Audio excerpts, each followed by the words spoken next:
મિત્રો બહુ જ રસપ્રદ વાત, અહીંયા જે સરોવર કિનારે આ શિવ મંદિર છે એની તમને એક અજબ ગજબ કહાની સંભળાવું. તમને એમ થશે કે સાલું મધ્ય પ્રદેશમાં આવું પણ છે. આવો વિસ્તારથી જાણીએ.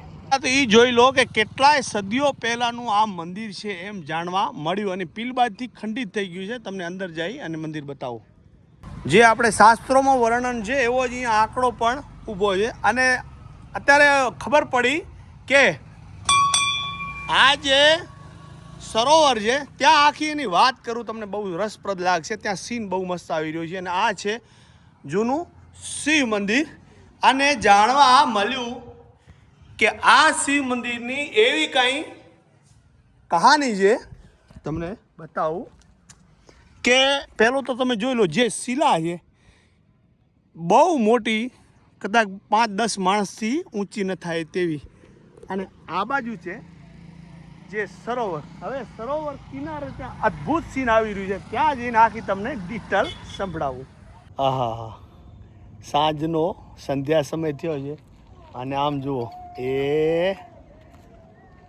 અહીંયા પણ ભાઈ આ મૂર્તિઓ જૂની, અને ખબર નહીં અહીંયા મુંડી કપાડી નાહી ગઈ. હે મુંડી કાપી નાહી ગઈ અહીંયાથી ખુદની. અચ્છા, ખુદની મુંડી કાપીને જતા રહ્યા. એટલે હવે અહીંયા થોડો તૂટ્યો ફૂટ્યો ઇતિહાસ છે, પણ આપણે સરોવર કિનારે તમને પ્રોપર રીતે વાત કરી. આ જે ખંડિત મૂર્તિઓ છે, તોતિંગ મોટું ઝાડ છે, 100 ફૂટથી પણ વધારે હશે, જે આંબલી છે એના થડમાં જૂની ખંડિત મૂર્તિઓ ઘણી બધી પડી છે. અને હવે આપણે જે રસપ્રદ વાત છે ત્યાં કિનારે જઈ અને વાતની શરૂઆત કરીએ. ભગોર આ ગામ છે, બરાબર, ઘણું જૂનું છે. અહીંયા આપણું આ મધ્યપ્રદેશ અને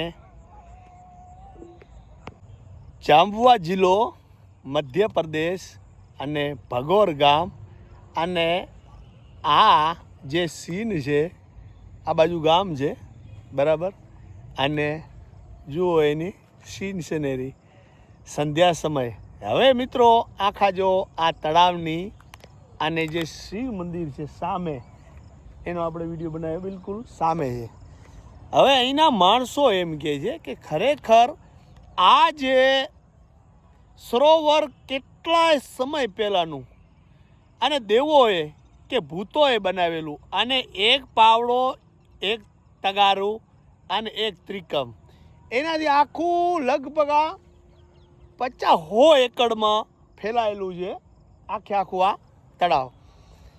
એટલે કેટલાય સમય ને કેટલાય યુગો પહેલાંનું છે એમ અહીંયાની એવી દત્ત કથા છે, એનાથી ખોદેલું છે. અને જે મંદિર છે, મંદિરની પણ એવી જ કહાની છે, સામે બતાવ્યો. બીજું અહીંયા નીચે એક મંદિર છે, ગુફા જેવું છે, બરાબર. એ ગુફામાં અત્યારે લોકર મારેલું હતું, એટલે ત્યાં કને કે નીચે પણ એક શિવ મંદિર બીજું છે.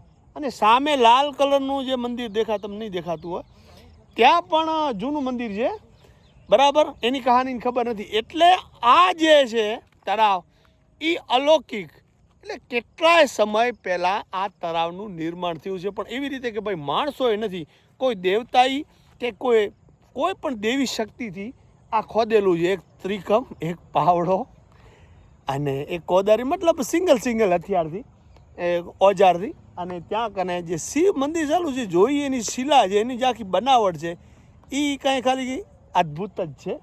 તો આવી રીતે આપણે ફરીશું, જાણીશું અને માણીશું. અને અહીંનું એડ્રેસ શું છે? ભગોર એમપી મધ્યપ્રદેશ. ભગોર એમપી મધ્યપ્રદેશ.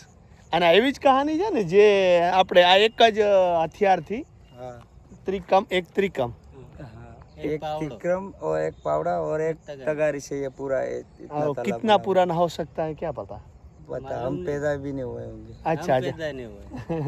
એટલે એવી ઘણા સમય પહેલાનું છે. અને એડ્રેસ શું કીધું પ્રોપર રીતે? આ ગામનું નામ ભગોર. ભગોર એમપી મધ્યપ્રદેશ. અચ્છા, અહીંયા હજી જોવાનું જાણવાનું ઘણું બધું છે. તો પછી આપણે 2-4 દી રોકાશું અને જાણીશું અને માણીશું વાલા મધ્યપ્રદેશની મજા.